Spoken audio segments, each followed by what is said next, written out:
यह 100 शब्द प्रति मिनट गति।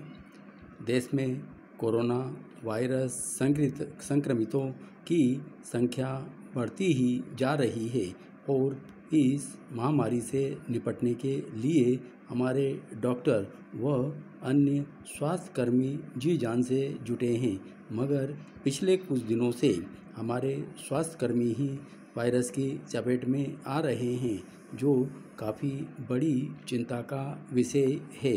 हम महामारी से निपटने के लिए हर तरह के प्रयास कर रहे हैं, लेकिन हमारे चिकित्सा कर्मियों को इस वायरस से सुरक्षित नहीं रख पाए तो यह जंग जीतना मुश्किल ही होगा।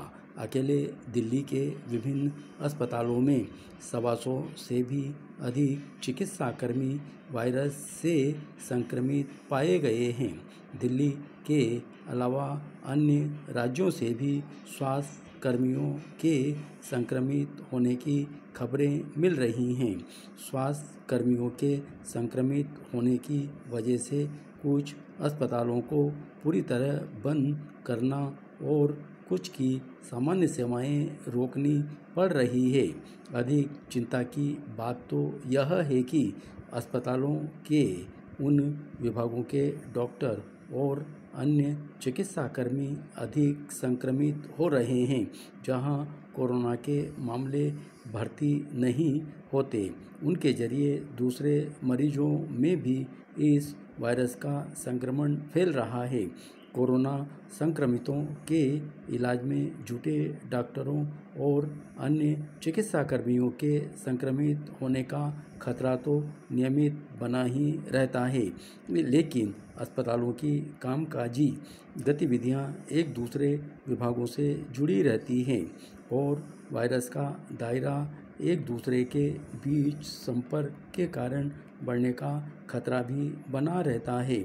ऐसे में हमारे स्वास्थ्य कर्मियों को सुरक्षित रखने की तरफ सरकारों को गंभीरता से लेना होगा। कोरोना महामारी के शुरू होने के बाद से ही डॉक्टरों व अन्य स्वास्थ्य कर्मियों की शिकायत रही है कि उनके पास उचित गुणवत्ता वाले सुरक्षा कवच उपलब्ध नहीं हैं और वायरस के बचाव के अन्य संसाधनों का भी अभाव बना हुआ है। ऐसी शिकायतें कई जगहों से मिल रही है। इस समस्या से निपटने के लिए सरकार ने दूसरे देशों से सुरक्षा कवच वाले परिधान और जांच उपकरण तो मंगवाए, लेकिन वे गुणवत्ता के लिहाज से घटिया साबित हुए हैं। चीन से मंगवाई गई जांच किटों को रिजेक्ट कर अब वापस लौटाया जा रहा है।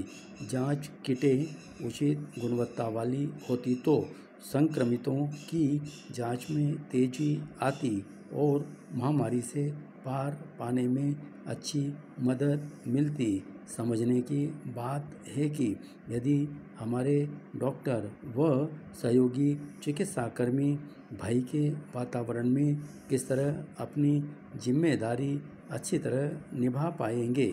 हमने लॉकडाउन लागू किया, अस्पतालों की संख्या व वार्डों आदि की व्यवस्थाएं की जो उचित ही रही, लेकिन अस्पतालों में जैसी तैयारी होनी चाहिए थी वैसी नहीं कर पाए। चिकित्सा कर्मियों के ठहरने खाने पीने के उचित इंतजाम नहीं कर पाए।